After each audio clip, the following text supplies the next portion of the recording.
Assalamualaikum warahmatullahi wabarakatuh. Kami dari kelompok 1 akan membahas mengenai materi struktur lembaga pendukung pasar modal syariah. Perkenalkan, nama saya Sendil Stiano Fikasari, NIM 264. Saya Diki Zamahendra, NIM 274. Saya Iqfa Ramadhani, NIM 279. Saya Bella Febiana Sari, NIM 287. Saya Kusuna Lutfi Azizah, NIM 291. Materi yang pertama yaitu Bapepam. Bapepam adalah badan pengawasan pasar modal yang bertujuan mewujudkan terciptanya kegiatan pasar modal yang teratur, wajar, dan efisien serta melindungi kepentingan permodalan dan masyarakat. Pemerintah menetapkan Badan Pengawasan Pasar Modal sebagai regulator dan penegak hukum pasar modal demi peningkatan kualitas penerapan dengan standar internasional dan penegakan peraturan perundang-undangan di bidang pasar modal yang sesuai dengan standar internasional. Yang kedua yaitu Bursa Efek. Pasar modal dikenal juga dengan nama Bursa Efek.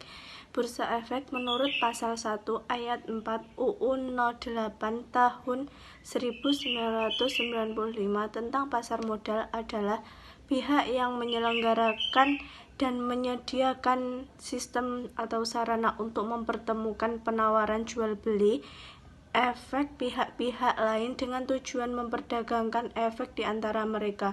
Bursa Efek Indonesia dikenal Bursa Efek Jakarta atau BEJ, Bursa Efek Surabaya. Kewajiban dan tanggung jawab Bursa Efek antara lain: yang pertama, Bursa Efek wajib menyediakan sarana pendukung dan mengawasi kegiatan anggota Bursa Efek.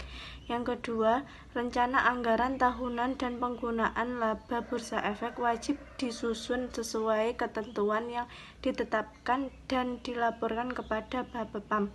Yang ketiga, Bursa Efek wajib menetapkan peraturan mengenai keanggotaan, pencatatan perdagangan, kesepadanan efek, clearing dan penyelesaian transaksi bursa, dan hal-hal lain yang berkaitan dengan kegiatan Bursa Efek. Selanjutnya, Lembaga Clearing dan Penyimpangan atau LKP dan Lembaga Penyimpangan dan Penyelesaian atau LPP.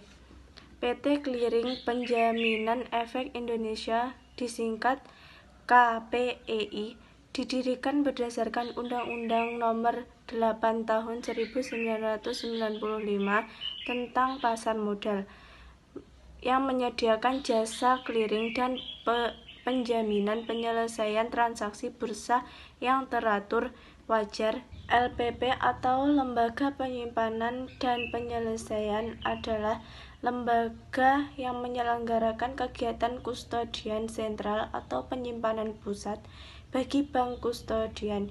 Kegiatan LPP saat ini diselenggarakan oleh PT KSEI atau Kustodian Sentral Efek Indonesia. Secara garis besar, KSEI menyediakan jasa sebagai berikut. Yang pertama, pengelolaan rekening dan pendaftaran pemegang rekening. Yang kedua, deposit efek, mengkonversikan sertifikat yang menjadi bentuk catatan elektronik. Yang ketiga, penarikan efek dan dana merupakan jasa untuk penarikan efek atau dana dari CBEST. Biro Administrasi Efek atau BAE. Biro Administrasi Efek adalah salah satu lembaga pasar modal yang memegang peranan penting dalam menyelenggarakan administrasi perdagangan efek baik pada pasar perdana maupun pasar sekunder. Sebagai lembaga penunjang, BAE menyediakan jasa atau pelayanan kepada emiten dalam bentuk pencatatan dan pemindahan kepemilikan efek-efek emiten tertentu. Apabila pemodal atau emiten melakukan pencatatan dan penyimpanan sendiri, akan menambah kegiatan dan waktu. Namun demikian, dengan sistem perdagangan tanpa surat, fungsi BAE akan semakin berkurang. Sesuai dengan Undang-Undang Nomor 8 Tahun 1995 tentang pasar modal, pihak yang boleh menyelenggarakan kegiatan usaha sebagai biro administrasi efek adalah perusahaan yang berbentuk badan hukum perseroan terbatas yang harus mendapat izin usaha dari Bapepam. Berdasarkan peraturan pemerintah nomor 45 tahun 1995 tentang penyelenggaraan kegiatan di bidang pasar modal, pasal 49, 50, dan 51 disebutkan bahwa untuk memperoleh izin usaha dari Ketua Bapepam, Biro Administrasi Efek atau BAI tersebut harus memiliki modal disetor minimal 500 juta. Dengan mengajukan permohonan kepada Bapepam disertai 4 dokumen pendukung, yaitu yang pertama akta pendirian yang telah disahkan oleh Menteri Kehakiman, yang kedua nomor pokok wajib pajak atau NPWP perseroan, yang ketiga buku pedoman operasional tentang kegiatan yang akan dilakukan serta uraian mengenai fasilitas fisik yang akan digunakan, dan yang keempat dokumen dan keterangan lain yang berhubungan dengan permohonan izin usaha Biro Administrasi Efek yang ditetapkan lebih lanjut oleh Bapepam. Selanjutnya yaitu kustodian atau tempat penitipan harta. Kustodian adalah lembaga yang memberikan jasa penitipan efek dan harta lainnya yang berkaitan dengan efek serta jasa lain, menerima bunga, dividen, dan hak-hak lain, menyelesaikan transaksi efek, dan mewakili pemegang rekening yang menjadi nasabahnya. Berdasarkan Undang-Undang Nomor 8 Tahun 1995, pihak yang dapat melakukan kegiatan usaha sebagai kustodian adalah lembaga penyimpanan dan penyelesaian, perusahaan efek atau bank umum yang mendapat persetujuan Bapepam. Tempat penitipan harta juga memberikan jasa penyelesaian transaksi dan banyak jasa-jasa lain yang justru penting artinya bagi penyelenggaraan pasar modal. Selain itu, tempat penitipan harta juga mempunyai kewajiban dalam rangka penyelenggaraan jasa-jasa berupa membuat kontrak dengan nasabahnya atau pihak lain termasuk reksadana dengan merinci semua jasa yang diberikan. Yang kedua, menyimpan semua surat berharga yang dipercayakan kepadanya di tempat penyimpanan yang aman dari kebakaran, pencurian, dan perusakan. Yang ketiga, menyerahkan surat berharga atau uang yang dititipkan kepadanya atas permintaan tertulis dari pihak penitip atau pihak yang secara sah mewakili pihak penitip. Yang keempat, mencatat dan membukukan semua surat berharga yang dipercayakan kepadanya dan membuat salinan dari catatan pembukuannya untuk disimpan di tempat terpisah dan aman. Kemudian wali amanat.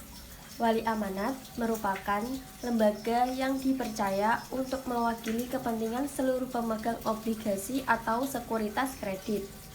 Peranan wali amanat diperlukan dalam emisi obligasi. Selain peranan tersebut, wali amanat juga berperan sebagai pemimpin dalam rapat umum pemegang obligasi atau RUPO. Di dalam melaksanakan peranannya, wali amanat melakukan kegiatan antara lain. Yang pertama, menganalisa kemampuan dan kredibilitas emiten. Yang kedua, melakukan penilaian terhadap harta kekayaan emiten yang dijadikan jaminan. Yang ketiga, memberikan nasihat kepada emiten. Dan yang keempat, melakukan pengawasan terhadap pembayaran pokok pinjaman tepat pada waktunya. Yang selanjutnya adalah underwriter. Penjamin emisi, seperti yang ditunjukkan oleh istilah underwriter, adalah tindakan pihak dalam penawaran umum yang menjamin bahwa obligasi yang akan diterbitkan akan dibeli oleh sebanyak mungkin orang pada saat efek ditawarkan. Penjamin emisi atau underwriter dengan demikian adalah salah satu atau beberapa pihak yang ditunjuk oleh emiten untuk melakukan proses penjaminan atas efek-efek yang diterbitkan oleh emiten. Peran dari penjamin emisi adalah peran perusahaan efek untuk melakukan penjaminan emisi atau underwriting bagi emiten, yaitu perusahaan ingin mendapatkan dana dari calon-calon investor dari masyarakat luas. Penjamin emisi ini membuat kontak emiten untuk melakukan penawaran umum bagi kepentingan emiten dengan atau tanpa kewajiban untuk membeli sisa efek yang tidak diterjual. Dalam penanaman modal, investor yang berminat membeli efek bisa juga mengamanatkan kepada pialang atau broker yang ia percaya. Dengan demikian juga halnya dengan investor yang ingin menjual efek, maka ia cukup memberi amanat kepada pialang atau broker yang ia percaya. Dengan demikian dijelaskan bahwa pihak yang boleh melakukan transaksi di lantai bursa adalah perantara perdagangan efek. Selanjutnya saya akan membahas tentang Dewan Pengawas Syariah. Dewan Pengawas Syariah hampir sama dengan peran yang dimiliki oleh Dewan Direksi. Hal ini untuk memastikan efektivitas setiap opini yang diberikan oleh Dewan Pengawas Syariah, sehingga Dewan Pengawas Syariah dapat menjadi pengawas sekaligus penasihat bagi Dewan Direksi dalam hal kepatuhan syariah. Dewan Pengawas Syariah memiliki beberapa fungsi penting dalam keberlangsungan lembaga keuangan syariah. Fungsi tersebut adalah mengawasi kegiatan operasional lembaga keuangan syariah, mengawasi pengembangan produk, mengawasi penyaluran dana identitas, dan mengawasi kualitas layanan yang dilakukan oleh lembaga keuangan syariah. Perbedaan antara pasar modal konvensional dan pasar modal syariah adalah adanya Dewan Pengawas Syariah. Tugas dan wewenang Dewan Pengawas Syariah diatur oleh Majelis Ulama Indonesia dan diatur dalam undang-undang berdasarkan keputusan Dewan Pimpinan Dewan Ulama Indonesia tentang struktur manajemen Dewan Syariah Nasional dalam resolusi Dewan Ulama Indonesia. Dewan Pengawas Syariah adalah badan pengawas pelaksanaan Dewan Syariah Nasional di lembaga keuangan syariah. Selanjutnya yaitu peraturan Dewan Pengawas Syariah di pasar modal syariah. Indonesia belum memiliki undang-undang yang secara khusus menangani pasar modal syariah. Padahal perkembangan pasar modal syariah begitu pesat di Indonesia. Pasar modal syariah masih menggunakan UU Nomor 8 Tahun 1995 tentang pasar modal. Masalahnya adalah bahwa UU tersebut didasarkan pada kegiatan pasar modal konvensional. Jadi ada beberapa prinsip syariah yang belum diakomodir oleh undang-undang ini.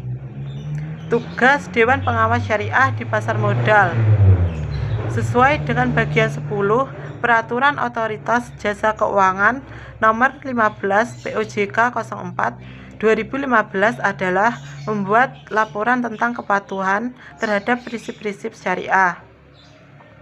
Tugas ini juga diperkuat oleh bagian 6 dari Peraturan Otoritas Jasa Keuangan Nomor 17 POJK 04 2015 yang menyatakan bahwa Dewan Pengawas Syariah emiten syariah atau perusahaan publik syariah diharuskan untuk menyiapkan laporan pengawasan tahunan kepada pemegang saham untuk kepatuhan dengan prinsip syariah dalam pasar modal oleh emiten syariah atau perusahaan publik syariah yang diawasi.